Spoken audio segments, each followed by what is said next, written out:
Փաշինյանն ասում է, եթե իրենք չընտրվեն սեպտեմբերին պատերազմ է լինելու։ Ինչու է ձեզ շանտաժանում Փաշինյանը եւ արդյոք դուք այն մարդն եք, ում հետ նա կարող է այս ձևով խոսել։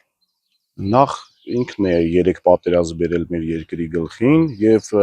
հիմա իր դիվանագիտությունն էլ թույլ չի տալիս, որպեսզի վստահություն լինի, որ ինքը այլ պատերազմ չի բերել, այսինքն ինչի հիմք չկա իր ասածի, երբ որ մարդը բերել է չարիք պատերազմ մեր երկրի գլխին ու խոսում է խաղաղությունից, դա կարծես ինքը նորից ռեբրենդինգ եղած ուզում է մտնի հասարակություն եւ նոր ինչ որ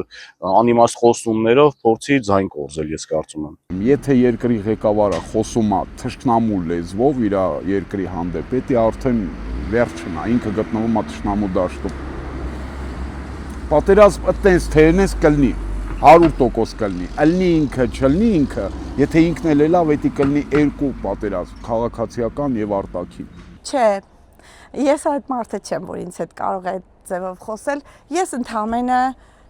կհավելեմ, Փաշինյանը եկավ եւ մենք ունեցանք պատերազմ։ Եթե կա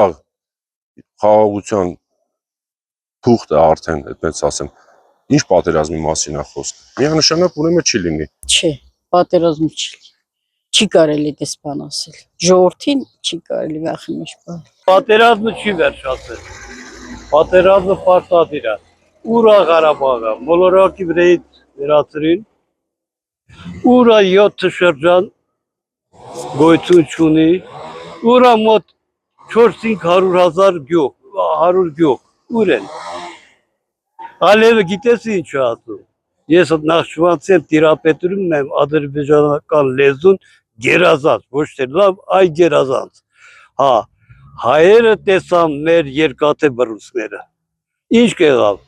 Թասիբ է պետք։ Ես տենց ասեմ, ավելավա պատերազմ, քան թե փող հանձնեն թշնամուն։ Պատերազմը երբ ուզի կլի, երբ ուզեն կանեն պատերազմ։ Պատերազմ սարքողները իրանք չեն։ Պատերազմ սարքողները ուրիշ տեղ են նստել։ Նրանք մեր երկրում չեն։ Ուրիշ տեղեր են նստած։